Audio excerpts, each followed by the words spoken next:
இன்றைக்கி நிறைய பேருக்கு நம்ம கிறிஸ்டின்னு சொன்னால் தான் தெரியும். அதுவே ஆச்சரியம், அப்படியா கிறிஸ்டினா நீங்கள் அப்படின்ற மாதிரி இருக்குது நம்ம லைஃப். சில பேரோட லைஃப். ஆனால் ஆல்டர் இருந்துச்சுன்னா நீங்கள் சொல்லவே வேணாம், அவங்களே சொல்லுவாங்க அவர் கிறிஸ்டின், அவர் ஸ்மோக் பண்ண மாட்டார், அவர் கிறிஸ்டின், அவரெல்லாம் நீங்கள் பார்ட்டிக்கெலாம் கூப்பிடாதீங்க.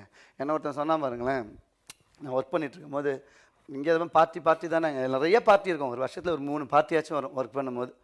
அப்போ இந்த பார்ட்டிக்கு போனால் என்ன பண்ணுவாங்க உங்களுக்கு தெரியும்.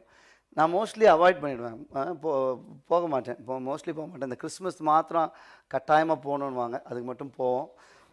மற்றபடி எதுக்கும் போக மாட்டேன். போகும்போது எதுவுமே இப்போ நம்ம குடிக்க மாட்டோம், ஆல்கஹால் கன்செப்ஷன் எதுவுமே இது பண்ண மாட்டோம். அப்போது ஒருத்தனுக்கு ரொம்ப டவுட் ஆகிடுச்சு.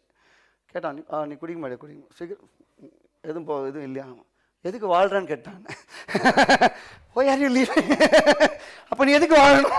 அவனுக்கு ஒரு டவுட் வந்துச்சு, குடிக்காம நீ எதுக்குடா வாழ்கிற, நீ எதுக்கு வாழ்கிற எதுக்குடா நீ வாழ்கிற அப்படின்னா. உண்மையிலே அப்படி கேட்டான்.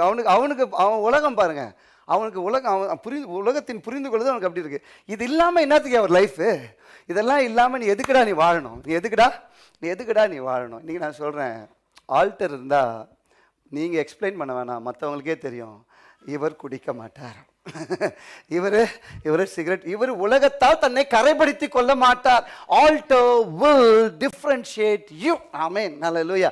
ஆயிக்கும் பெத்தேலுக்கும் நடுவே போட்டு பெத்தேல் அருகே குடியிருந்ததுக்கு காரணம் கர்த்தர், ஹல்லேலூயா, என்னை வேறு பிரித்து இருக்கிறார், நான் பரிசுத்தமானவன், நான் அவரை சார்ந்தவன் என்று பலிபீடம் சொல்லுவோம். உங்கள் வீட்டில் பலிபீடம் இருந்தால் நீங்கள் யார்கிட்டையும் நீங்கள் கிறிஸ்டியன் எக்ஸ்பிளைன் பண்ண வேணாம், அவன் உங்களை குறித்து மற்றவங்களுக்கு எக்ஸ்பிளைன் பண்ணுவான்.